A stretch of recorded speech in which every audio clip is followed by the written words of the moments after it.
la sesión anterior estuvimos viendo lo que era el pacto de la familia, que con Abraham ya está, ya vimos cómo se cumplió. Eh, Al final, casi al final las cuatro instituciones, vamos a ver cómo es que Cristo, el Padre Celestial, obviamente, solucionaron redentivamente las instituciones. Porque bien, si bien, como comentamos, Abraham vio el día de la resurrección de Cristo y se gozó, pero exactamente qué fue lo que sucedió para redimirlas. Pero vamos avanzando en cada una de ellas. La que hoy nos corresponde analizar y estudiar va a ser la de la autoridad, ¿sí? Recuerden que algo muy grave había sucedido porque Adán y Eva en su desobediencia entregan la autoridad que Dios les había delegado al diablo de una manera en base al engaño y a la seducción, pero fue algo legal, fue un regalo. Es como si a mí me dan un regalo muy valioso y me engaña una persona, yo se la regalo, y dice, es que no me la robó, no me la quitó así, yo se la entregué, ¿sí? Yo se la entregué, y eso fue justamente lo que sucedió. Y bien, el Señor en su justicia, como es santa, en una justicia santa, no se la iba a quitar al diablo, sino que debía de entregársele al hombre. Al hombre se le tenía que devolver porque el hombre se la entregó al diablo.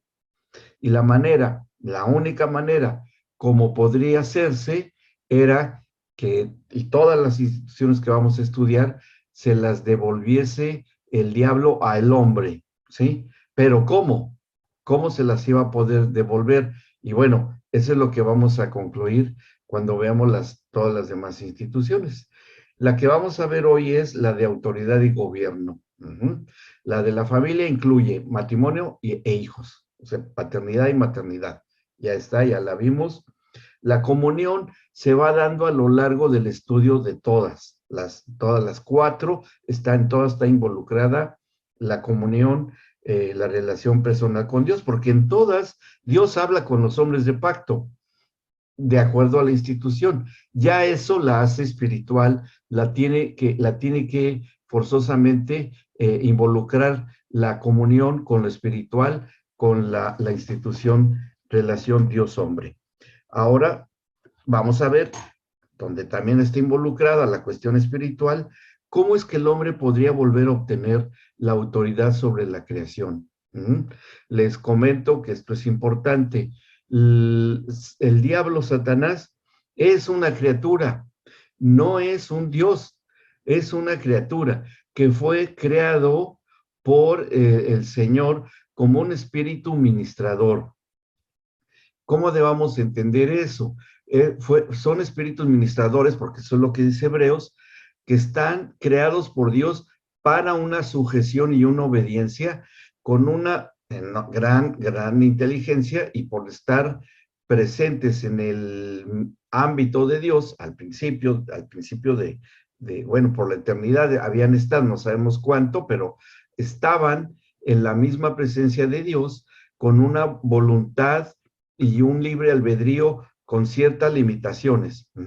No podía él arrebatar nada, se le tenía que dar para que las tomara el diablo. ¿Me explico? O sea, no podía robar algo, aunque es ladrón, pero no podía crear lo espiritual hecho y creado por Dios. Entonces tenía que ser lo que fue, y era ideal, el candidato ideal, alguien que fuese hecho a la imagen y semejanza de Dios, que era el hombre, que era Adán y que era Eva, para que ellos, siendo esa configuración espiritual, le dieran al diablo, se la dieran la autoridad sobre la creación. Porque el diablo, por sus limitaciones, y los ángeles en consecuencia, no podían llegar y tomarla, porque fácilmente hubieran podido invadir el reino de Dios, y bueno, sería como una película de esas de Hollywood, ciencia ficción, que entran los malos y le quitan, y no era así, no es así, sino que en su autoridad que el Señor siempre ha tenido y soberanía, no se la da a nadie, Él es soberano y es único, pero el hombre, al ser una extensión del Espíritu de Dios, con el Espíritu que le dio al hombre, entiéndase, hombre y mujer al mismo tiempo, eh, ya tienen una postura o una posición espiritual semejante a la de Dios, ¿sí? Semejante, aunque no deja de ser o no dejamos de ser criaturas. Somos criaturas y esto, miren, todo esto que le estoy diciendo para que podamos entenderlo bien escrituralmente hablando, podemos ir a Ezequiel 28, que ya me parece que ya habíamos leído anteriormente, pero nos sirve de recordatorio cuando se lo dice al diablo, pero que vean cómo esto también lo podemos entender al hombre, y les voy a confirmar algo en un momento más. En Ezequiel 28, ahí dice de esta forma, déjenme ver cuál nos conviene. 22, versículo 2, que le está hablando a Satanás, cuando todavía estaba en plena rebelión, que todavía se llamaba Lucifer, pero después el nombre se le cambia a Satanás o el enemigo o adversario. Y en el versículo 2 dice, hijo de hombre, di al príncipe de Tiro, que es la figura que debamos de interpretar como Satanás mismo. Así ha dicho Jehová el Señor, por cuanto se enalteció tu corazón o tu espíritu y dijiste, yo soy un Dios, con D minúscula, yo soy un Dios, en el trono de Dios estoy sentado en medio de los mares, sí, o sea, en medio del ámbito espiritual de Dios. Y dice algo muy importante entre paréntesis, siendo tú hombre y no Dios. Hombre refiriéndose a que es una criatura, creado por Dios. De hecho, en algunas versiones dice criatura, ¿no? En el 9 también dice igual, hablarás delante del que te mate diciendo, yo soy Dios, tú hombre eres y no Dios en la mano de tu matador. Ahí vemos nosotros que la hechura de Satanás es un espíritu, nada más, no es un Dios. Él pretendía ser Dios, pero no es Dios. Y cuando se revela, bueno, se revela y ya no puede estar delante de la presencia del Señor, es enviado aquí a la tierra, y él lo que va a tratar es de obtener la autoridad sobre la creación que le da al hombre. Dios la tenía, y la sigue teniendo aún sobre el diablo. Ahí nos surgen algunas preguntas interesantes, que algo de eso comenté también ya, pero a ver, se las recuerdo porque tiene que ver con el tema de hoy. ¿Por qué el Señor no destruyó, pudiendo hacerlo, al diablo cuando se rebeló? ¿Se acuerdan que lo comentamos? A ver, y si no, bueno, díganme que no, pero si sí se acuerdan, lo seguimos en los comentarios. ¿Alguien se acuerda si lo comentamos? A ver. Veo que están tratando de recordar. Bueno, vamos yo se los digo, para no tomemos mucho tiempo. El diablo tuvo que ser, sí, exacto, porque la creación debería ser probada y entre eso sí, y la criatura debería ser probada específicamente, correcto, Luz, la criatura tenía que ser probada. Como les recuerdo que dimos el ejemplo del alfarero, de que tiene que ver como un gerente de control de calidad, tenía que ser probada la criatura, entre eso el hombre. Y fíjense hasta dónde llegó eso, porque el mismo Señor Jesucristo, que es el Hijo del Hombre, tuvo que ser probado por el Espíritu Santo. Mira, vamos a Mateo capítulo 4, ahí vamos a ver eso. Si esto pasó con el Señor Jesucristo, pues con nosotros también. Versículo 1. Si Dios destruye a Satanás, se hace igual a, ok, el destructor, ya se acordaron, porque Dios no es destructor, pero el diablo sí. Dios es creador y el hombre es procreador, a favor de ser creativo en un sentido limitado. Bueno, el 4.1 dice así, entonces Jesús fue llevado por el Espíritu Santo al desierto para ser tentado por el diablo, ¿sí? fue llevado por el Espíritu al desierto. ¿Cuál Espíritu? El Espíritu Santo, para ser tentado por el diablo. Y después de haber ayunado 40 días y 40 noches, tuvo hambre. Y vino a él el tentador y le dijo, si eres hijo de Dios, di que estas piedras se conviertan en pan. Bien, esto nos sirve a nosotros porque tiene una correlación importante con la autoridad sobre la creación, para que nosotros captemos y entendamos la magnitud que podemos tener nosotros como hijos de Dios cuando oramos por alguna cuestión. Bueno, como dicen, un milagro creativo, ¿sí? Que se reconstruya un tejido, se reconstruya cualquiera de los milagros que hizo el Señor Jesucristo, hasta de resucitar muertos, que debe recrearse algo creado por el Señor, que tengamos esa autoridad, ¿sí? ¿Podemos tenerla? Por supuesto que sí, pero bueno, es una cuestión de fe y de relación con el Señor.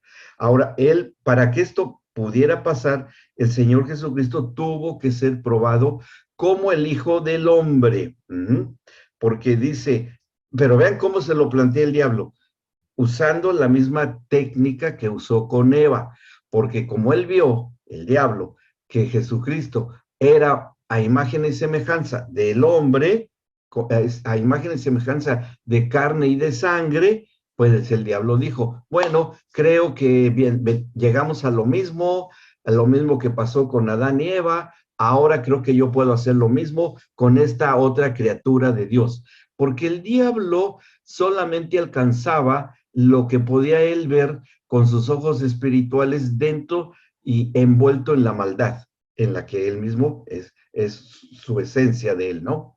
Pero no podía discernir, porque ese es un don del Espíritu Santo, no podía alcanzar a discernir quién verdaderamente era el Señor Jesucristo, Dios encarnado, porque eso solamente se puede discernir con los dones del Espíritu Santo. ¿Me explico? Y el diablo no llega ahí. Imagínense al diablo lleno del Espíritu Santo.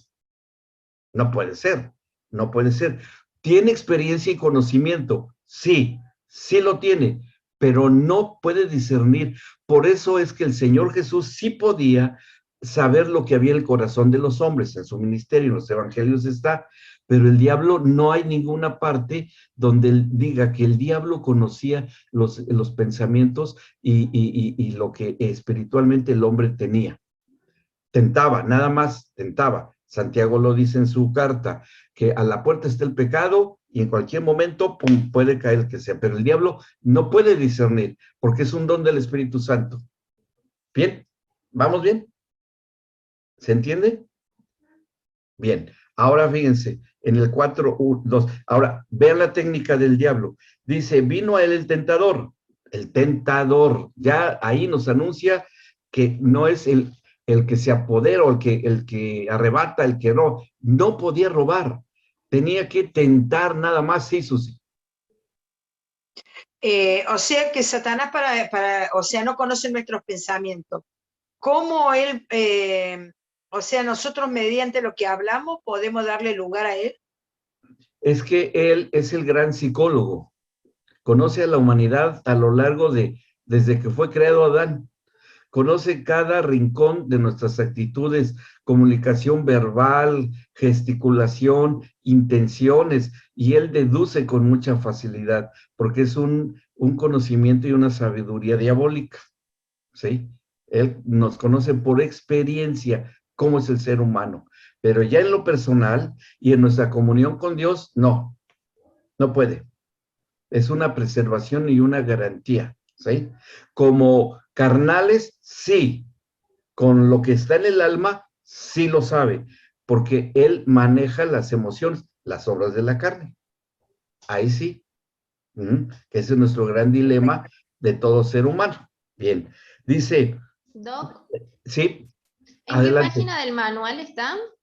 No, es ahora, en la página que estamos, estaríamos, no tengo, se me olvidó mi manual, pero es el pacto davídico, pero no está esto, ahí, les estoy dando. Recuerden, el manual es un texto básico, la riqueza es lo que está en la clase. ¿sí? Y en el video que se graba y después se los enviamos. Ahí está de donde se encuentra la validez de estas clases, ¿ok? Página 16, gracias Lore, ya nos aclaró Lore aquí que es en la 16. Bueno, entonces, como no podía él saber lo que había en el corazón, en el espíritu del Señor Jesús, vean cómo está esta confrontación, que es sumamente interesante, porque dice en el 3, si eres hijo de Dios, a ver, ¿era hijo de Dios, sí o no? Pero se dan cuenta que no le dice Satanás al Señor Jesucristo, tú eres el hijo de Dios, yo lo sé que tú eres. No, le dice, si eres el hijo de Dios, ¿sí? Lo está probando. Ahora, ¿Jesús sabía que él es el hijo de Dios? Claro que sí. ¿Cuántas veces no lo dijo en su ministerio? ¿Sí? Pero el diablo lo pone en una situación de duda, porque miren, la duda, el dudar es un verbo en el hebreo que se da desde el principio de los tiempos. Por eso dice en una de las cartas apostólicas, todo lo que procede de la duda es pecado, ¿sí? Todo lo que procede de la duda es pecado. Cuando el Señor Jesús le pregunta a Adán, ¿dónde estás tú? Y le dice, ¿quién te enseñó que estabas desnudo? Parecería ser que el Señor está dudando cuando le pregunta al hombre, pero no es tal. El que estaba ya confundido y habían sido cerrados sus ojos espirituales eran los ojos espirituales de Adán y estaba confundido. Él es el que ya dudaba, Adán es el que ya dudaba. ¿Quién era él? Pérdida de identidad. Ya no sabía quién era él. Por eso le dice, ¿quién te enseñó que estabas desnudo? Como si el Señor dudara. El Señor no estaba dudando de quién era Adán. El que ya estaba dudando de quién era Adán. Ya había perdido su identidad de una expresión de Dios hecha en forma de hombre. Por eso es el primer Adán y después Jesús es el postrer Adán. ¿Me explicó? ¿Sí? Porque hay una gran similitud. Bueno, entonces, esto es en esa misma línea de la duda, es que está aquí Satanás preguntándole al Señor Jesús, si eres hijo de Dios. Claro, el Señor lo sabía, pero el Señor Jesucristo no se lo iba a confirmar al diablo, porque vean la respuesta. Bueno, le dice, di que estas piedras se conviertan en pan. Es el diablo. A ver, yo sospecho que este es el Hijo de Dios. No lo puedo discernir. Él me lo tiene que decir, pero tengo que aprisionarme de su voluntad para que me lo diga. Dice, ¿eres el Hijo de Dios? Sí, así se lo dice. Si eres el Hijo de Dios. Porque claro, el diablo vive siempre en la duda permanente. ¿Caeremos o no caeremos en la tentación? Cada quien, ¿no? Cada quien. Depende de cada uno de nosotros. Bien.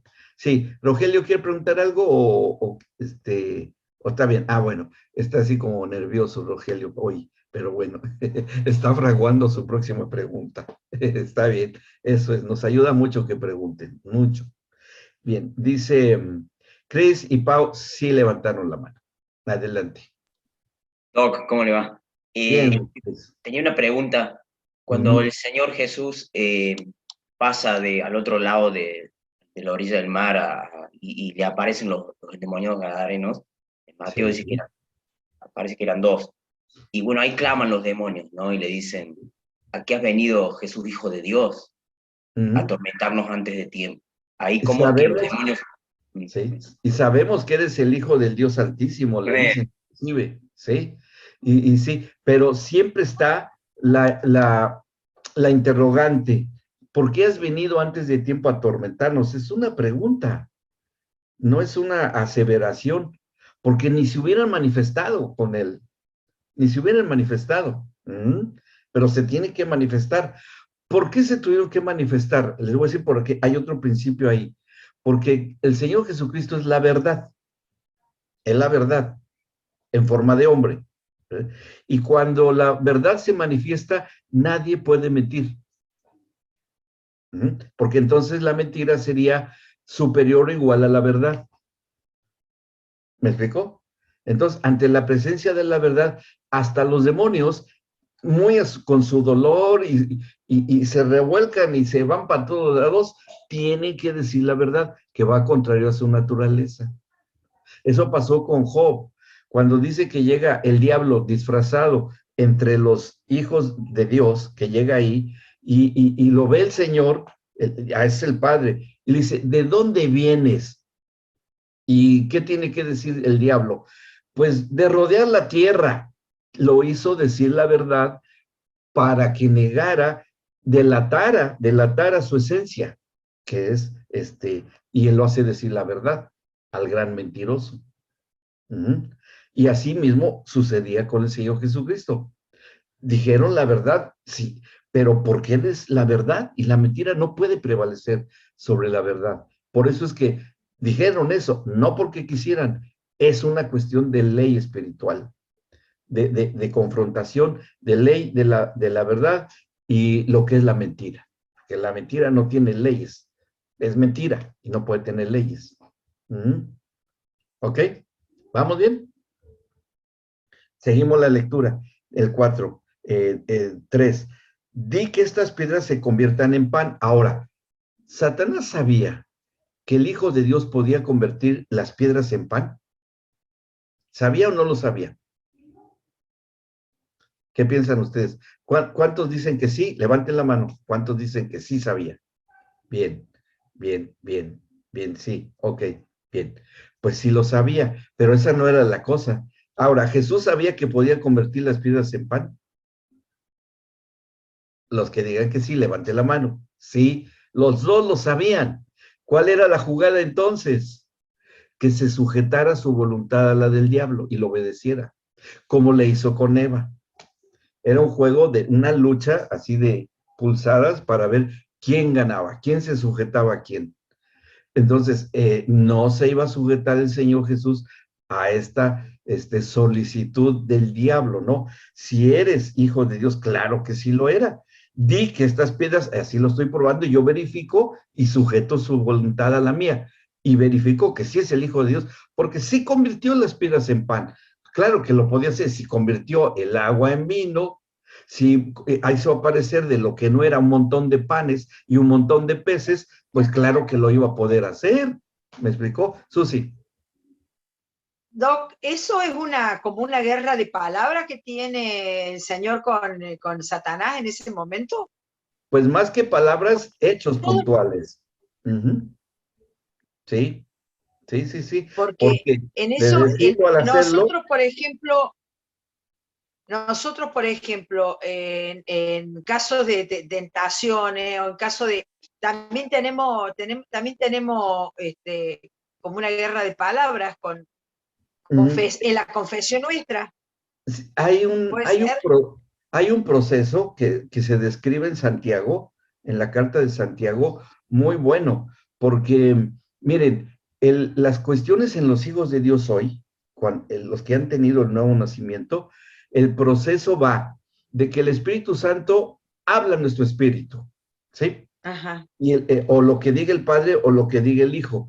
Y el Espíritu Santo nos lo interpreta y nos lo traduce para que tenga entendimiento en nuestra alma, en nuestro idioma, en nuestro entendimiento y configuración de razonamiento. Eso es lo que hace el Espíritu Santo, ¿sí? Porque Él nos convence de pecado y nos redarguye argumentos que tengamos. Y el Espíritu Santo es su ministerio. Él nos hace entendible las cosas de Dios. Eso les pasa a los profetas. Cuando eso pasa en nuestro espíritu, a nuestra alma, por medio del Espíritu Santo, y lo entendemos y lo comprendemos de acuerdo a nuestra cuestión de educación, razonamiento, cultura, etcétera, etcétera, ya lo comprendemos, lo podemos hablar, lo podemos ya procesar y actuamos en consecuencia con nuestro cuerpo, ¿sí? Eso es la interfaz, sí, claro, es la interfaz que tenemos. En el caso de las cuestiones del mundo y del diablo, es un proceso inverso, como le pasó a Eva.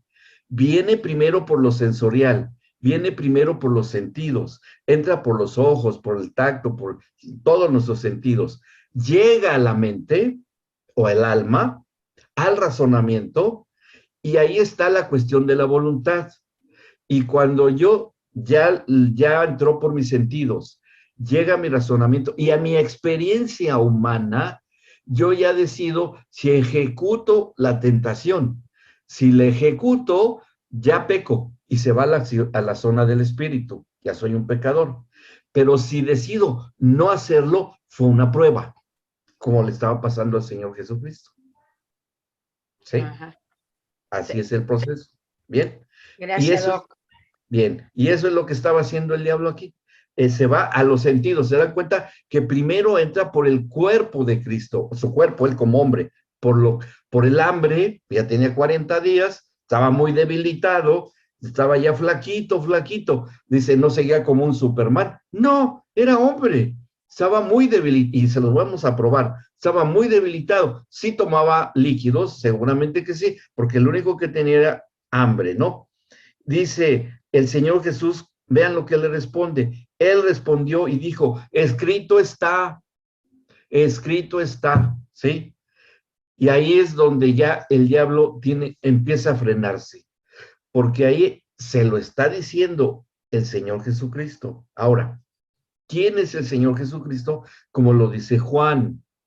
Juan el apóstol en el Evangelio de San Juan dice, y el verbo se hizo carne, ¿sí? El verbo se hizo carne. Y el hecho de que el verbo se hiciera carne, o sea, la acción del Padre tomó forma y se vació en forma de hombre. Lo podemos decir de esa manera, ¿sí? El hecho de que el verbo, la acción de Dios, se hiciera carne o se hiciera hombre, ahí, por eso le contesta eso el Señor Jesús al diablo. Escrito está, ¿sí? Esto fue dicho y así está escrito. Y vean lo que dice. No solo de pan vivir el hombre, como cualquier ser humano, sino de toda palabra que sale de la boca de Dios. Se lo dice el Señor Jesucristo al diablo. Toda palabra que sale de la boca de Dios. Y el diablo se queda pensando, porque bueno, sí piensa, tristemente, pero piensa, dice, a ver, me está diciendo que toda la palabra que sale de la boca de Dios, dice, ya sé, me acuerdo cuando el Señor, el Padre Celestial, decía, sea la luz, y era la luz, sean las hierbas, sean los animales, y salía el verbo de Dios de su boca, y las cosas eran hechas. Entonces, que tengo acá enfrente es el verbo de Dios. No va a ser lo que yo le digo. ¿Sí? Entonces ahí el diablo ya no puede entrar por el área del cuerpo eso. Sí, Dani. Una consulta.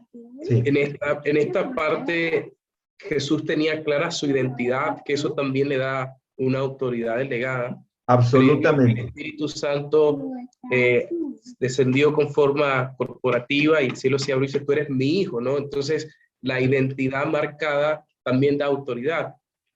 Sí, aunque aquí estaba iniciando su ministerio el Señor Jesucristo, que también justamente recién había tenido esa adopción por parte del Padre pública de ser hijo de Dios, para que públicamente y sin violar las leyes judías, él pueda decirse, soy hijo de Dios y él es mi Padre. Y si no lo oyeron es su problema, pero el Padre habló y cuando dijo, este es mi hijo amado en quien tengo complacencia, ahí hay una disposición pública de la adopción de Cristo por parte del Padre Celestial, ¿sí? Pero eso tenía que ser probado, exactamente, ¿sí? Esa identidad, él ya la tenía, y lo podía decir sin ir en contra de la ley del Padre. Así es. Muy bien, Dani. ¿Sí? ¿Quedó claro, Dani? Sí, bien. Ahora, fíjense, dice, di que estas piedras se conviertan en pan. Entonces el diablo ya no podía tentarlo por el área del cuerpo de Cristo, que esa era la más urgente, pues estaba muy hambriento, 40 días sin comer, semejanza de nosotros, ¿sí? Entonces dice, bueno, no pude por el cuerpo, voy a su alma, que es donde más trabaja el diablo, en la mente, ¿no? Y le dice en el 4, él respondió y dijo, el 5, entonces el diablo le llevó a la santa ciudad y le puso sobre el pináculo del templo. ¿Qué pasó ahí? El diablo cargó con el cuerpo del Señor Jesucristo, pues porque ¿cómo se lo llevó? ¿Sí? Lo carga. Estaba como hombre, estaba muy débil y se lo lleva y lo pone en una posición muy difícil, muy comprometedora. Se calcula que el pináculo del templo, que era la parte más alta, hasta arriba del templo, tendría aproximadamente unos 30 metros de altura. Y lo pone en una situación muy desventajosa, con esa debilidad que ya tenía, como para que se pudiese soltar fácilmente o resbalarse, o no tenía fuerza física ya el Señor Jesús. Y lo pone en ese lugar, por eso lo lleva a ese lugar. No lo puso en otro lugar más que ese, ¿no? Y le dice el diablo en el 6, si eres hijo de Dios, otra vez, porque como le falló la primera, vuelve otra vez. Si eres hijo de Dios, échate abajo, porque escrito está, a sus ángeles mandará cerca de ti y en sus manos te sostendrán para que no tropieces con tu pie en piedra. Ahí, ¿a dónde está yendo la tentación del diablo para el Señor Jesús?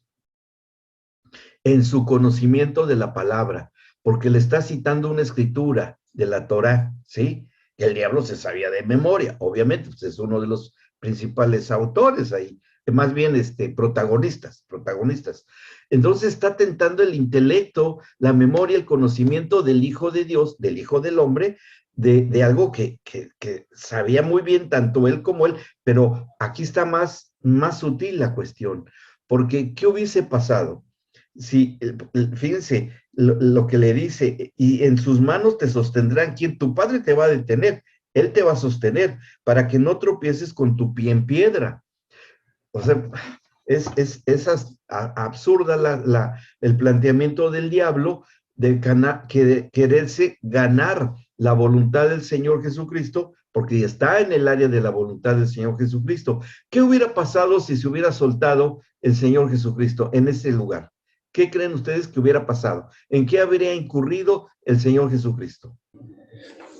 Pastor, yo creo que si Jesucristo si hubiera saltado, sí, hubiera ido directamente a la muerte.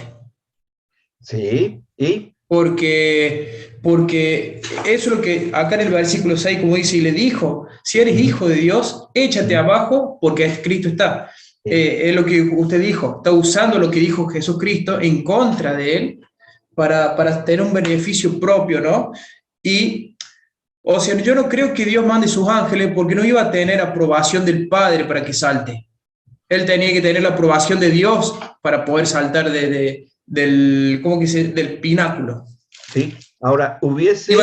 Iba a tener la aprobación del diablo, pero no de Dios. Claro, ¿y en qué iba a incurrir el Señor Jesucristo? ¿Se iba a suicidar? Se iba a suicidar. Hubiera cometido suicidio, porque ahí estaba de por medio la voluntad del Señor Jesucristo. ¿Sí? No solamente se iba a suicidar, sino que también el poder lo iba a seguir teniendo las tinieblas. Claro, por eso es que el suicidio es contrario totalmente a la voluntad de Dios, porque el hombre toma la voluntad propia para quitarse la vida que se le dio el autor y consumador de la vida y de la fe. ¿Sí? Es una disposición propia de tomar la vida que solamente Dios pone y Dios quita. Ajá. Dios tiene ese control. Y aquí se lo hubiera dado al diablo. Entonces entran en juego todas las funciones intelectual, conocimiento de la palabra, voluntad, si se hubiera soltado, y la emoción, porque le hubiera dado miedo, pero el Señor Jesús nunca en su ministerio tuvo miedo, nunca en su vida tuvo miedo. excepto cuando estuvo en el infierno, pero a eso lo hablaremos después, ¿sí? Y ahí veremos por qué. Entonces, cuando le dice esto, fíjense la respuesta de Jesús en el 7. Jesús le dijo, escrito está también. O sea, yo no lo estoy diciendo, está escrito en la palabra. No tentarás al Señor tu Dios. Y ahí lo redirige el Señor Jesucristo. No, me estás tentando a mí, pero en realidad a quien estás tentando es al Señor para que el Padre se mueva de acuerdo a lo que tú quieres que yo haga. No, no es así. O sea, el Señor Jesús se la pone clara al diablo. A ver, ninguno que se diga hijo de Dios va va a tentar al Padre por la sugerencia de las tinieblas. Y saben que eso ocurre muy frecuentemente en nuestro diario vivir. Que el diablo pone la tentación para que le clamemos al Padre diciéndole, Señor, hay una anécdota, bueno, no, es anécdota, pero es simpática, se las voy a decir. Estaba un misionero orando y le dice al Señor, Señor, tú sabes cuánto camino por predicar el evangelio. Yo necesito un auto, 0 kilómetros, Señor, para ir y venir sin problemas. Si puede ser de alta gama, mejor, Señor, para que tenga yo garantía y no se me rompa y yo pueda ir y venir. Yo te pido que me envíes un auto 0 kilómetros. Y está oyendo el Señor, y bueno, el Señor Jesucristo también, y como sacerdocio, el Señor Jesús, Padre, ¿ya oíste lo que quiere este misionero? Que les quiere un auto 0 kilómetros para ser efectivo en la predicación del evangelio. Sí, ya lo escuché, mándele unas sandalias nuevas. Punto, se acabó. ¿Me explicó? Y así es. O sea, ¿cómo va el Señor a sujetarse a la voluntad de un hombre y menos se va a sujetar a la voluntad del diablo manipulando al hombre? No va a ser así. Por eso es que el Señor Jesús le dice, no, a ver, aquí, no, diablo. El Señor sí podría extender su mano, si Él quisiera, pero no se va a sujetar a ti a través de mí. ¿Sí? Ojo con eso. Ojo con el dato. Es bien importante que nosotros podamos discernir que no vamos a hacer la voluntad ni de la carne, ni del diablo, haciendo que el Señor nos obedezca. No. No. Por eso nosotros siempre recurrimos primero al Señor y le decimos, Señor, ¿qué quieres que yo haga? Eso es lo que le dijo el Señor Jesús en el Getsemaní al Señor. ¿O no se acuerdan? Lo que dijo, Padre, que no se haga mi voluntad, sino la tuya. Eso es lo correcto. Para cualquier cosa que hagamos. ¿Sí? En nuestra vida de familia, una decisión, Señor, mi esposa y yo ya tenemos acuerdo en esto. ¿Qué quieres que hagamos? Y el Señor va a hablar, porque ya se le incluyó como la iniciativa la deba tomar Él.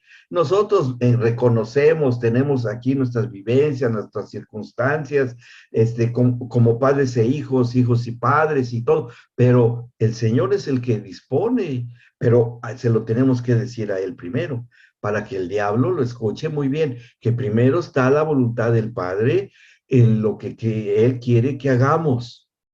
Pero si le decimos, Señor, hemos tomado una decisión, mi esposa y yo, que nos bendigas enormemente para ser felices. ¿Saben cuándo va a llegar esa felicidad? Nunca. Nunca. ¿Me explicó? ¿Sí? ¿Vamos bien? Y eso es lo que le estaba planteando el diablo al Señor. Por eso le dice, no tentarás al Señor tu Dios. Porque ahí va dirigida tu tentación, Satanás.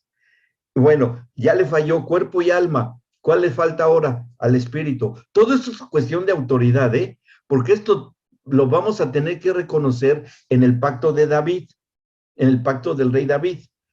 Dice en el versículo 8, otra vez le llevó el diablo, lo volvió a cargar. O sea, el diablo se llevó al Señor Jesús, sí, se lo cargó el diablo, se lo llevó con todo y respeto, pero eso pasó. Ahí, y la voluntad del Señor Jesús para que no se lo llevara estaba muy débil. y tenía que ser probado por el Espíritu Santo. Ah, el Espíritu Santo usando al diablo. Ahí sí no hay problema, porque para eso es la salvación, estamos preservados, porque salvación significa también preservación, que aunque sea una prueba del Espíritu Santo y aunque el diablo sea usado como una pieza de ajedrez en el tablero de la voluntad del Padre, en su soberana voluntad, el diablo puede llegar a ser usado como una pieza de ajedrez, en el cual nosotros estamos dentro de las casillas de un tablero.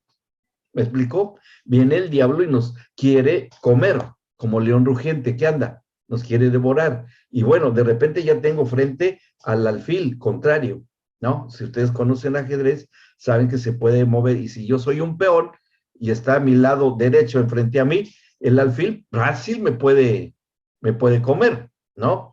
Pero entonces el Señor mueve sus piezas y dice, este alfil se equivocó. Bien, no sabe que atrás hay un peón y se lo va a comer el peón. Es la voluntad del Padre. Y esa es la manera como nosotros nos envolvemos en el reino de Dios, reconociendo los movimientos del Padre de antemano cuando sabemos escuchar su voz y la voz del Espíritu Santo. ¿Sí? Y nos dice, no hagas eso. ¿Por qué? No compres eso. No decidas esto. ¿Por qué? Solamente obedece. Y si el Señor quiere, nos dirá cuál fue el motivo de su jugada. Pero si no quiere, no nos las va a decir, porque Él es soberano. Y tal vez algún día nos los diga. Y puede ser, ¿te acuerdas el día que te enojaste y te tiraste al piso y en la vereda golpeabas que se te fue el colectivo? Sí, me acuerdo, y sí, ¿te enojaste mucho? Uy, sí, y te enojaste conmigo porque llegaste tarde al trabajo. Sí, bueno, ese colectivo que se perdió, si tú te hubieras subido ahí, ese colectivo tuvo un accidente y tú hubieras perdido la vida. Por eso hice que perdieras eso. Señor, qué bueno pero pues no lo sabía, ¿yo cómo lo iba a saber? Bueno, es que esa es mi soberanía, yo lo sé todo, por eso soy Dios. No me cuestiones, no me obligues, no me digas qué hacer. Soy soberano, pero te amo, soy tu papá. Ah, bueno, ahí se suaviza la cosa, ¿no? ¿Sí? Entonces, eso es justamente lo que entendemos que estaba ocurriendo acá. Y vean la última, porque ahora, ¿qué le faltaba? Pregunté. A ver, Inés levantó mano. Inés, ¿dónde anda Inés? Sí. Donde está relatando quién soy Pablo, que lidiaba con ese aguijón en la carne y que le pidió al Señor que se lo saque.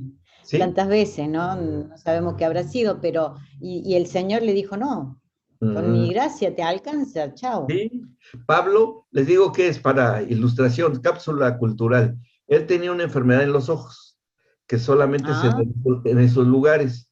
Se llama, los párpados se infectan por una mosquita que pone sus larvas dentro de los ojos, infecta la parte de atrás de los párpados y se inflaman tanto la parte de atrás de los párpados de por dentro, que lo de atrás del párpado se cae, ¿sí? Se cae y se pone como una especie de cortina de carne roja que aunque abra los ojos, pero está tapado con los párpados inflamados. Por eso escribe él y dice, con grandes letras te escribo, de las pocas cartas que él escribió, claro. Todas se las escribían sus discípulos. Eso se llama granulomatosis ocular, o palpebral de los párpados. Pero esa enfermedad tenía Pablo. Ironía, porque siendo Pablo el que más escribió, tenía una enfermedad en los ojos, aunque se lo escribían otros, ¿no? Pero qué tremendo. Ese era el aguijón que tenía. Sí, bueno, bien, bueno, seguimos. Luego dice en el 8, lo llevó otra vez el diablo a un monte muy alto y le mostró todos los reinos del mundo y la gloria de ellos. No sé si fue al Everest o algún lugar así, ¿no? Pero bueno, los reinos de ese tiempo. Y le dijo, todo esto te daré. Fíjense, ya no le quedaba opciones al diablo, ya no le quedó la opción del hambre, ya no le quedó la opción del miedo y la voluntad. La única opción que le quedaba de Jesucristo era el Espíritu, ¿sí? Y le dice, todo esto te daré si postrado me adorares. Es decir, te voy a regresar la autoridad sobre estos reinos, pero si tú me reconoces que soy Dios. Autoridad de una autoridad, las autoridades humanas y las autoridades espirituales, las autoridades del reino. Bueno, aparentemente lo pone en un dilema, pero ¿qué es lo que dice? ¿Cómo le contesta el Señor? Entonces Jesús le dijo, vete, Satanás, porque escrito está, al Señor tu Dios adorarás y a Él solo servirás. Diablo, se te olvida que yo vine, no vine para que me sirvan, yo vine para servir.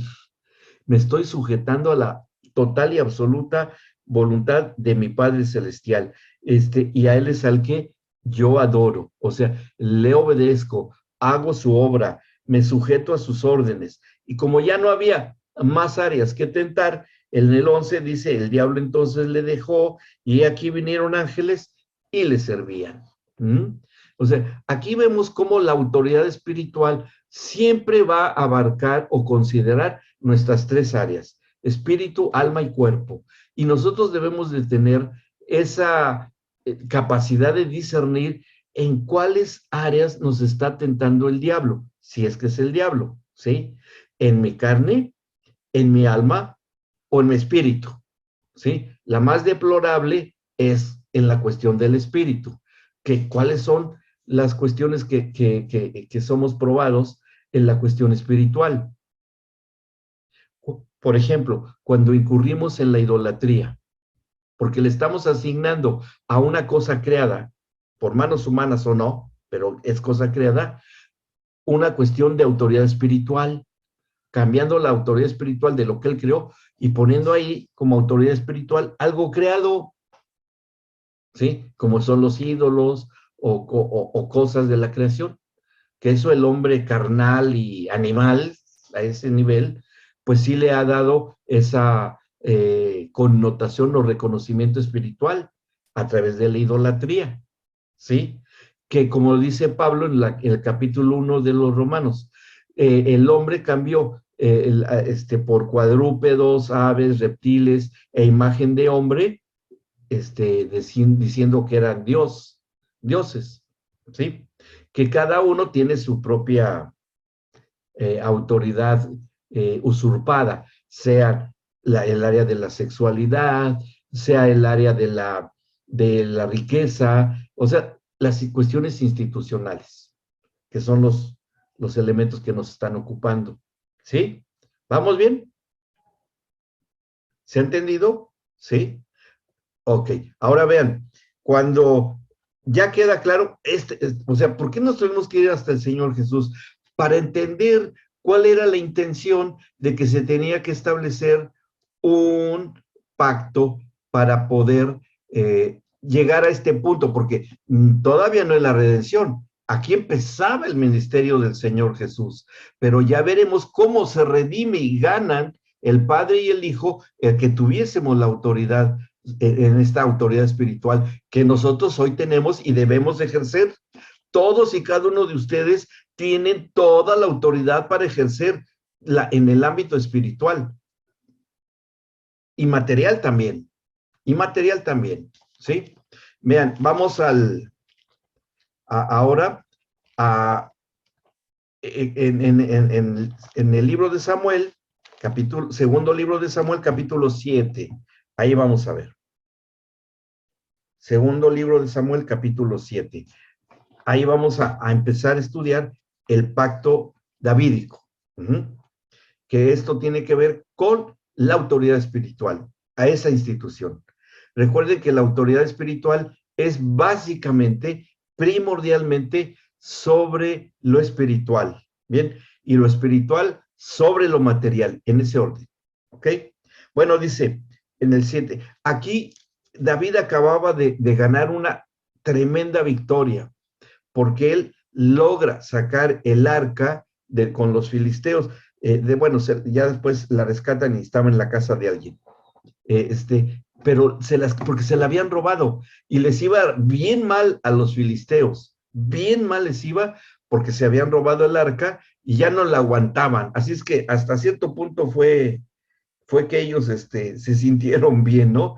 Los filisteos, porque un poco antes, yo nada más se los menciono, en el capítulo 5, dice, con esa batalla con los filisteos, que va y pelea David contra los filisteos, y en el 21 dice, dejaron allí sus ídolos y David y sus hombres los quemaron, y los filisteos volvieron a venir y se extendieron en el valle de Refaín, y cuando empezaron a pelear y todo, les quita el arca, porque ahí ellos también tenían el arca, y los derrota, y bueno, se los llevan, y se queda el arca en la casa de un hombre que estaba ahí, dice en el 6:4, cuando lo llevaban, el carro nuevo que llevaban la arca rescatada, en la casa de Abinadab, que estaba en el collado con el arca de Dios, ahí yo iba delante del arca, y bueno, ahí iban danzando y todo, fue una gran victoria. Y cuando ya está el arca en una carpa, no había templo, no había nada, en el 7:1 dice, y ahí es donde empieza a trabajar el Señor. Y aquí vamos a ver los términos de pacto. ¿Se acuerdan? Los términos de pacto, es decir, las cláusulas de todos los pactos. Y aquí nosotros empezamos a entender cómo deban de ser nuestras propias cláusulas para ir ganando autoridad espiritual. Bien, es importante. ¿Qué cosas nosotros debemos tener para ir ganando autoridad espiritual? Porque esto está dentro de este pacto. Ya después el Señor Jesús nos redimió, pero esto lo debemos de conocer para tener autoridad sobre las cosas creadas, para que ustedes tengan autoridad, para que oren y los enfermos sanen, para que oren y los demonios salgan, para que oren y eso, en el nombre y en la voluntad del Padre, por supuesto, ¿sí? Por supuesto.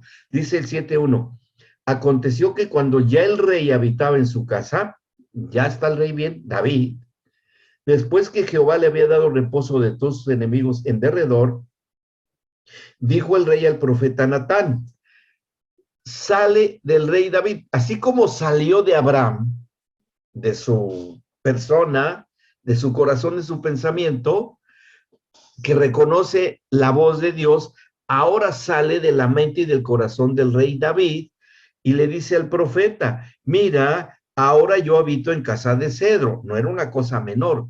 La madera en ese tiempo era muy cara y más de cedro, porque lo tenían que traer desde el Líbano, que estaba muy lejos, y la tenían que traer inclusive en barco. No era fácil conseguir el cedro, pero pues él era el rey. Dice, yo habito en casa de cedro y el arca de Dios está entre cortinas.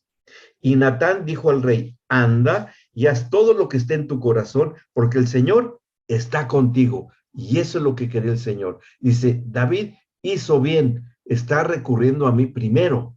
Y entonces, por eso el profeta, con esa autoridad espiritual que todos los profetas tenían, haz lo que esté en tu corazón. Hizo lo correcto David. Y le dice todo lo que está contigo. 4. Aconteció aquella noche que vino palabra de Jehová a Natán diciendo, ve y di a mi siervo David, así ha dicho el Señor, ¿tú me has de edificar casa en que yo moré? Ciertamente, no he habitado en casas desde el día en que saqué a los hijos de Israel de Egipto hasta hoy, sino que he andado en tienda y en tabernáculo. Y en todo cuanto he andado con todos los hijos de Israel, ¿he hablado yo palabra alguna de las tribus de Israel, a quien haya mandado apacentar a mi pueblo de Israel, diciendo, ¿por qué no me han edificado casa de cedro? Como David lo había hecho, ¿no? Ahora pues, dirás así a mi siervo David, y van los términos. Primero, así ha dicho el Señor de los ejércitos, que el que está hablando aquí, y cada vez que encontremos en el Antiguo Testamento Jehová de los ejércitos, el que está hablando es el Señor Jesucristo, porque Él es el capitán de los ejércitos, ¿sí? El que está aquí ya hablando, primero habló el Padre, ¿sí? Ahora está hablando el Hijo acá. ¿Y el Hijo qué está diciendo? Dice, así ha dicho Jehová de los ejércitos, yo te tomé del redil, de detrás de las ovejas, para que fueses príncipe sobre mi pueblo, sobre Israel. A ver, yo pregunto aquí, ¿por qué es importante que haya sido el Señor Jesucristo con esto que le está diciendo a David? Yo te tomé del redil de detrás de las ovejas. ¿Qué hay detrás de eso? A ver, ¿quién lo capta? Está complicada la respuesta, pero bueno, es posible que alguien lo pueda entender.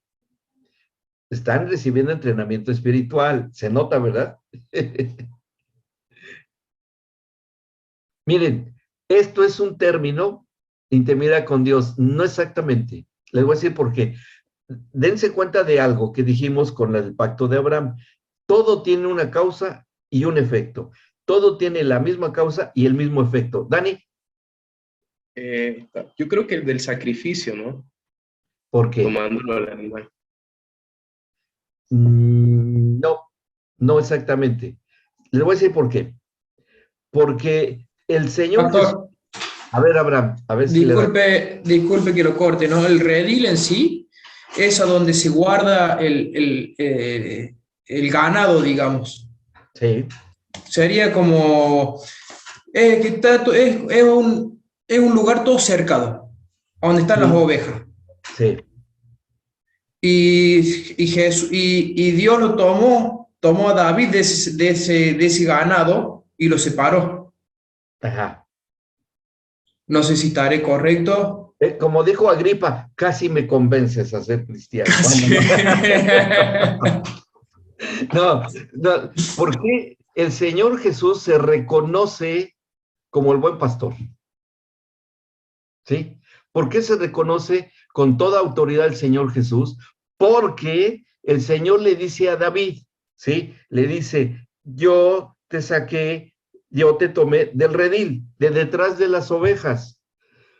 ¿Cómo? Entonces, el Señor primero toma la figura de un pastor que era David, cuando todavía no era ungido como rey, para que quede como término de pacto, y después el Señor Jesucristo fuese ungido también como el buen pastor. ¿Sí me explicó? Por eso te decía, casi le dabas, Abraham. Pero muy bien tu razonamiento, por allá iba. ¿Sí? Ahora, pero ¿cómo lograron hacer eso el Padre y el Hijo para que sucediera? ¿Sí? Eso es lo que vamos a entender en la cuestión de la redención de esta institución. ¿Bien? ¿Vamos bien? Ahora sí, ya están viendo que si es un término de pacto, es un término de pacto, Inés. Pero yo me pregunto, entonces, ¿qué relación tiene cuando dice así, dice el Señor de los ejércitos, si la relación era entre pastor y oveja? Sí, ¿y cómo es la relación hoy del buen pastor con sus ovejas que somos nosotros? Igual, es la misma. Bien.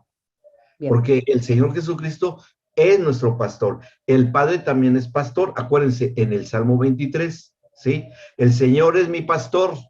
¿Ok? El Padre es pastor. El Espíritu es pastor, el Espíritu Santo, porque dice que Él pastoreó al pueblo de Israel en el desierto. Y el Señor Jesucristo es el buen pastor porque Él es nuestro pastor, el príncipe de los pastores o el principal de los pastores. ¿Bien? ¿Vamos bien? Creo que sí.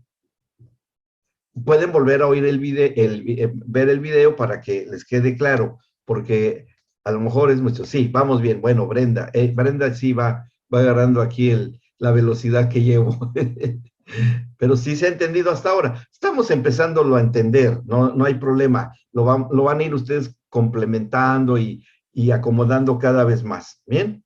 Seguimos. Entonces, por eso es que está hablando Jehová de los ejércitos, porque es Cristo el que está hablando acá, con el profeta. Y le dice, yo te tomé, tú eras pastor, y yo también voy a ser pastor. ¿Se acuerdan cuando dijimos, para completarles bien esto, cuando Abraham le pone la leña sobre los hombros de Isaac para que la cargue? ¿Se acuerdan de eso? ¿Qué tiene que hacer después el Padre Celestial con Jesucristo? ¿Qué le pone encima en los hombros? La cruz, exactamente. ¿Por qué? Porque lo hizo Abraham. Y el Señor se compromete a hacerlo él también. Y aquí el Señor Jesucristo le está diciendo por medio del profeta al rey David, yo te tomé como una oveja, sí, pero para que, así como yo te tomé como una oveja y tú vas a ser autoridad como pastor también, porque finalmente un rey era como un pastor, como se le reconoce a Ciro, el persa, se le reconoce como pastor. Por ahí lea Nehemías y al Ciro, bueno, al rey Ciro se le reconoce como pastor, ¿sí? Porque era un lugar de autoridad espiritual. Los reyes imponían las religiones en esos tiempos. Y bueno, por eso es que le dice, tiene que ser Jesucristo el que hablara ahí. Dice, para que fueses príncipe sobre un pueblo. Entonces, como el rey David fue considerado príncipe o líder, como si fuese una oveja tomada y hecho pastor, el Señor Jesucristo dice, yo y el Padre, yo también lo voy a poder hacer cuando me toque a mí, por medio del Padre. ¿Sí? Todo tiene un igual, en el antiguo y en el nuevo, en el antiguo y el nuevo. ¿Bien?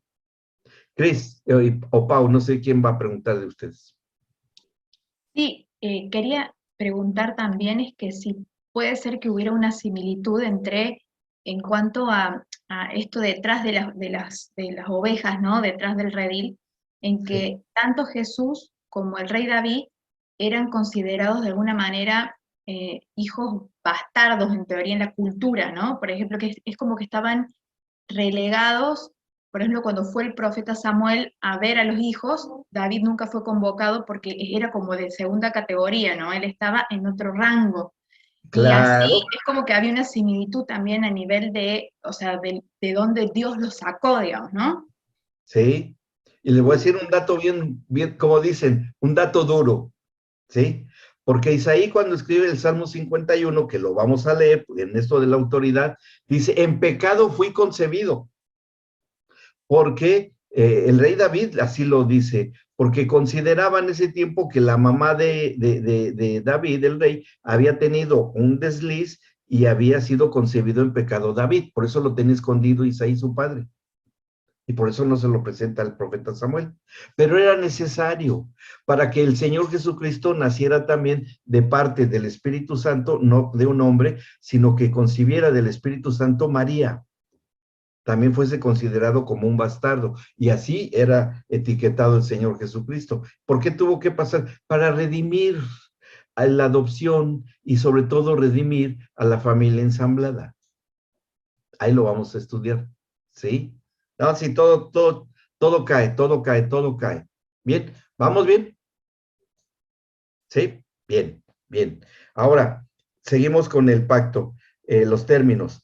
9. Y he estado contigo en todo cuanto has andado, y delante de ti he destruido a todos tus enemigos, y te he dado nombre grande, como el nombre de los grandes que hay en la tierra. Término de pacto, para que el Hijo después también tuviese un nombre que ha sido dado a todas las familias sobre la tierra, ¿sí? El nombre que es sobre todo nombre. ¿Por qué el Señor Jesús, el Padre, dio un nombre que es sobre todo nombre? Porque así se le dijo a David que él también tenía un nombre grande. Término de pacto. O sea, les dije que debíamos tener mentalidad de pacto. ¿Se acuerdan? Que debíamos tener una mente de pacto, siempre pensando términos, condiciones y cumplimiento. Todo eso. Aquí la clave es la redención de esto. El punto intermedio que logró eso. Bien, seguimos. Dice después, estamos en el 10. Además, yo fijaré lugar a mi pueblo Israel y lo plantaré para que habite en su lugar y nunca más sea removido. Ni los inicuos le aflijan más como al principio. Es decir, voy a establecer un reino. Es lo que está diciendo. Desde el día en que puse jueces sobre mi pueblo Israel, a ti te daré descanso de tus enemigos. Asimismo Jehová te hace saber que él te hará casa.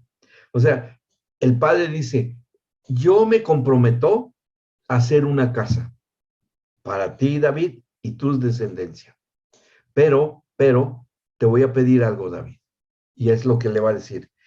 Y dice, y cuando tus días sean cumplidos y duermas con tus padres, yo levantaré después de ti a uno de tu linaje, el cual procederá de tus entrañas y afirmaré su reino. ¿Y de quién está profetizando acá?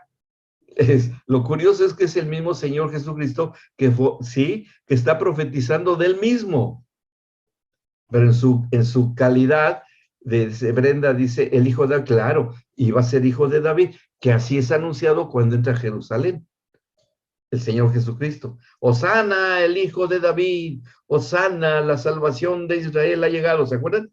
Que eso fue cuando entró con los ramos de oliva, y bueno, las ramas de árbol de oliva y todo eso. Y bueno, aquí en ese tiempo se cumpliría, pero porque aquí lo está estableciendo el Señor como término de pacto. Dice, yo le seré a el padre y él me será mi hijo. A ver, pero ¿cómo? Le está diciendo a David, y David sí fue fuerte para él, porque él no alcanzaba a verlo, porque no era su tiempo, de que él pudiese saber que este que iba a descender de él, su linaje que iba a ser levantado como un rey, también iba a ser supuestamente hijo de un padre que no era, ni en el caso de David, no era Isaí, y en el caso del Señor Jesús, no era José. ¿Sí? O sea, por eso es que así tenía que ser. Tenía que pasar. Bien.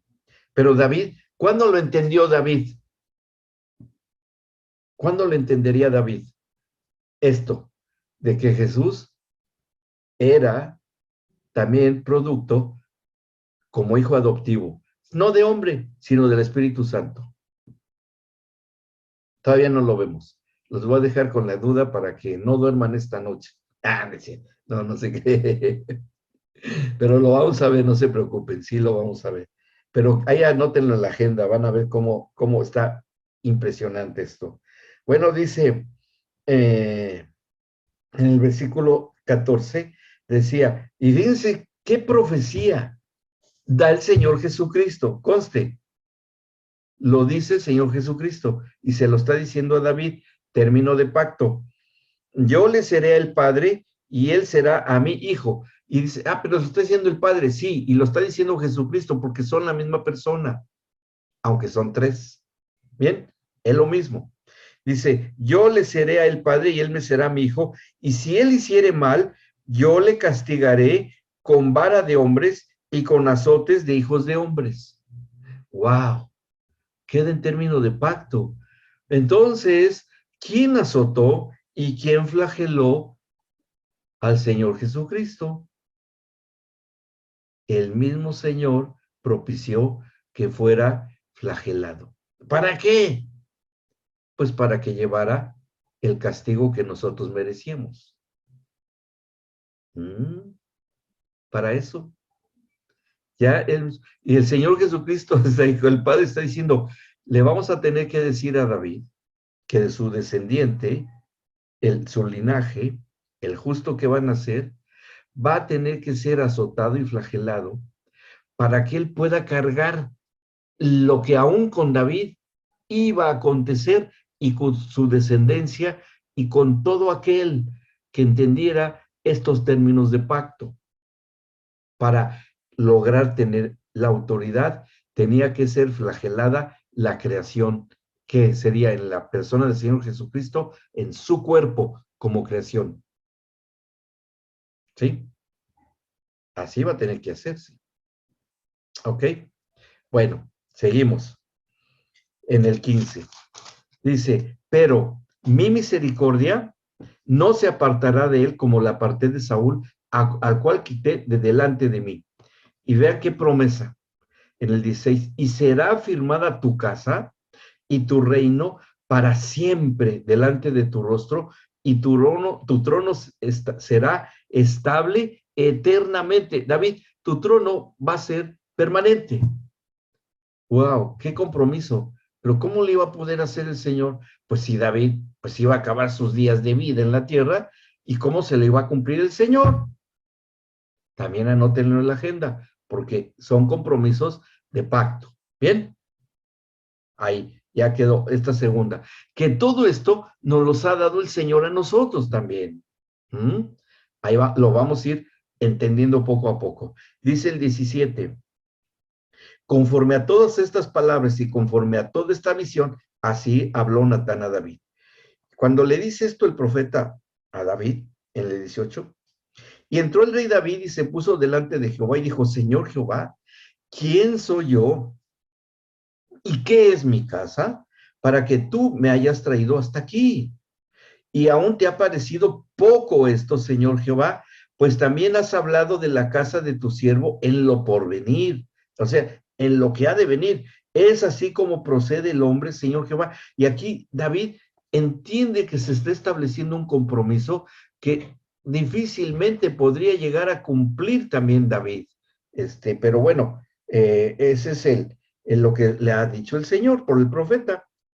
Dice, ¿y qué más puede añadir David hablando contigo? Pues tú conoces a tu siervo, Señor Jehová. Todas estas grandezas has hecho por tu palabra y conforme a tu corazón, haciéndolas saber a tu siervo. Por tanto, tú te has engrandecido, Jehová, Dios, por cuanto no hay como tú, ni hay Dios fuera de ti, conforme a todo lo que hemos oído en nuestros oídos. Y ahí David realmente empieza a hacer una alabanza al Señor, pero en ninguno de estos versículos que siguen dice que se establece un pacto. ¿Sí? No hay aquí ninguna parte aquí donde diga que se hace un pacto, porque todavía no era el tiempo. ¿Sí? Porque David, como el Señor Jesucristo, tenía que ser probado. ¿Se acuerdan en qué fue probado? ¿En qué áreas del Señor Jesús hubo esa prueba? En su cuerpo, en su alma y en su espíritu. ¿Sí?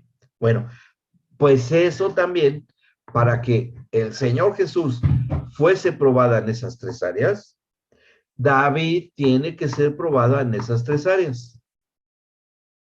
En cuerpo, alma y espíritu.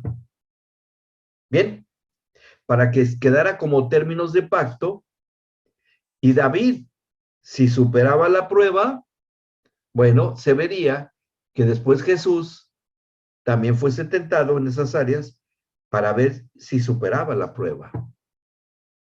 ¿Ok? ¿Me siguen? Vamos al capítulo 10, porque ahí después viene algunas cosas que no es el 8 y el 9, nada más es cuestiones de su dominio y del corazón compasivo de David en el 9, pero en el 10 hay un antecedente. Dice, después de esto aconteció que murió el rey de los hijos de Amón y reinó en lugar suyo Hanún, su hijo. Y esto es interesante, porque está hablando de los amonitas. Y los amonitas descendían de Amón, uno de los dos hijos de las hijas de Lot, de Lot, que tuvo con sus propias hijas, ¿sí? Amón y Moab, que nacieron del incesto de las hijas de Lot con su propio padre, y que los amonitas y los moabitas fueron los que instituyeron las religiones del pecado sexual, ¿sí? Ellos fueron los que promovieron todo eso. En esas etnias surgieron las idolatrías a ídolos sexualizados y que adoraban y que rendían cultos estas etnias, que el Señor reprobaba mucho. Bueno, y dice aquí que reinó en lugar suyo Hanún, su hijo, y dice, y dijo David, yo haré misericordia con Hanún, hijo de Najas. Y Najas significa serpiente. Significa serpiente. Y Hanún, o pequeña serpiente, eso también se le puede así identificar. Estaba David por hacer misericordia y entrar en tratos como el que haya tenido Eva con la serpiente antigua, con Satanás. Y ahora aquí David está por hacer un acto de misericordia con el hijo de la serpiente, que era un rey, pero de ahí venía, de los amonitas. Es lo mismo, el mismo ámbito espiritual, el mismo ámbito. ¿Sí? ¿Se dan cuenta en qué terreno se está metiendo David? Pero tenía que hacerse, ¿sí? Nada está fuera del control de Dios. Bueno, dice, yo haré misericordia con Hanún, hijo de Najas, como su padre la hizo conmigo. Y envió David sus siervos para consolarlo por su padre. Mas, fíjese lo que hace este rey. Mas llegados los siervos de David a la tierra de los hijos de Amón, los príncipes de los hijos de Amón dijeron a Hanún su señor, los que estaban bajo la autoridad de los hijos de Amón, le dicen a Hanún, a la serpientita, ¿no? ¿Te parece que por honrar David a tu padre te ha enviado consoladores? ¿No ha enviado David sus siervos a ti para reconocer e inspeccionar la ciudad para destruirla? La misma técnica, como le haya dicho la serpiente a Eva, con que el Señor les ha dicho que si comieren de este árbol serán como Dios sabiendo el bien y el mal, la misma técnica, ¿no? Y aquí se la plantea también este tipo a David, los servidores de Hanún, a Hanún, que eso es lo que Hanún va a hacerles caso. Le dice, eso es lo que está haciendo David. Entonces, fíjense lo que hace el rey en el 4. Entonces Hanún tomó los siervos de David y les rapó la mitad de la barba, que para la cultura hebrea, la barba es el símbolo de su virilidad, al menos para estas culturas antiguas. Hoy ya se ha perdido un poco eso, pero en ese tiempo era eso. Y inclusive, ustedes ven que todos los musulmanes y todos los israelitas ortodoxos, todos usan barbas. Eso es su identidad de ser varón, ¿sí? Y aquí, eso fue un golpe durísimo para los siervos del rey, porque les rapa la mitad de la barba. O sea, ustedes son medios hombres, ¿no? Y les cortó los vestidos por la mitad hasta las nalgas. O sea, hasta la mitad de las nalgas para que exhibieran su genitalidad, para avergonzarlos. O sea, fue terrible, porque esta era el área que movía a estas etnias, ese espíritu con esa perspectiva del pecado sexual y todo lo que ellos movían. Ajá. Por eso hace eso, esa humillación tan grande. Dice, y los despidió. Cuando se le hizo saber esto a David, envió a encontrarles porque ellos estaban en extremo avergonzados, y el rey mandó que les dijeran, quédense en Jericó hasta que les vuelvan a hacer la barba, y entonces vuelvan. Pues sí, porque la afrenta era grande. Y bueno, acuérdense, ya David está siendo considerado como el Señor, como hombre de pacto. ¿Se acuerdan cuando Abraham tuvo miedo por una gran oscuridad que vino sobre él y lo oprimió? ¿Se acuerdan que eso como consecuencia tuvo que vivir en cautividad el pueblo de Israel 400 años en Egipto? Bueno, esto que hace el David, que ya está viéndolo el Señor como hombre de pacto, pues el Señor dice, ay, David, no, ¿por qué hiciste eso? ¿Por qué salió de tu voluntad? Pero está bien, todo esto está bajo mi control, no hay problema. A ver, tus siervos han sido avergonzados exhibiendo de esta manera tan humillante su virilidad. Bueno, está bien. Y ahí entre el padre y el hijo, diciéndole al hijo, tú también vas a tener que hacer lo mismo, porque ya quedó como término de pacto. También va a tener que ser exhibida tu virilidad. Te van a arrancar la barba a pedazos, porque dice que los soldados cuando torturan a Cristo, le arrancaron la barba y lo exhibieron desnudo en la cruz. Fue por esto que hizo David. Quedó como términos de pacto, ¿sí? Así como Abraham, por la oscuridad que cayó sobre él, le dio miedo, hubo 400 años de cautividad, ahora el Señor Jesús va a tener que ser exhibido de esa forma. Pero está bien, siempre el Señor gana.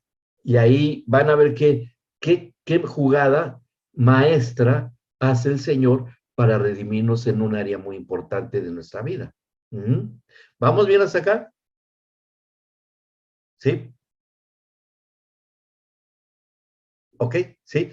No sé si hay alguna pregunta para continuar, porque ya, ¿cuánto nos falta de tiempo? Ya casi, ¿no? Sí, ya estamos en el tiempo. Bien. Bueno, nada más terminamos con esto, de lo que pasó ahí con los amonitas. Bueno, cuando les dice que esto, y dice en el 6, y viendo los hijos de Amón que se habían hecho odiosos a David, enviaron los hijos de Amón, es el 6, y tomaron a sueldo a los sirios de Bet-Rehob y a los sirios de Soba, 20,000 hombres de a pie, el del rey de Maaca, 1,000 hombres, y a los de Istob, 12,000 hombres. ¿Para qué? Para pelear contra David, porque sabían que habían hecho algo muy malo. Y sí va el rey David contra ellos, y los extermina totalmente. Los sacaba, a pesar de que los sirios estaban contratados y todos los demás, los dejan solos a los amonitas, se van y ya no quieren seguir peleando con él. En el 17 dice, cuando ha acabado con los, y se fueron los sirios, cuando fue dado aviso a David, reunió todo Israel y pasando el Jordán, vino Elam y los sirios se pusieron en orden de batalla contra David, pelearon contra él. Mas los sirios huyeron delante de Israel y David mató a los de los sirios a la gente de 700 carros y 40,000 hombres de a caballo. Hirió también a Sobac, general de ejército, quien murió allí. Viendo pues todos los reyes que ayudaban a Hadadezer, cómo habían sido derrotados delante de Israel, hicieron paz con Israel y le sirvieron, y de allí en adelante los sirios temieron ayudar más a los hijos de Amón. Y acabó con al menos toda esa generación de amonitas. ¿Y saben qué pasó ahí? Que todos los espíritus inmundos que habitaban en los amonitas quedaron sin casa, quedaron flotando, ¿no? Y dijeron, ¿qué hacemos? Pues vamos contra el rey David y vamos al área débil de David, para que ahí tomemos autoridad sobre él, que es rey. Y bueno, eso es lo que vamos a ver la próxima clase, por dónde entró que fuera un rey que tenía autoridad y por dónde va a entrar estos espíritus inmundos. ¿Ok? ¿Vamos bien? ¿Sí? Perfecto. Bueno, vamos a parar esto.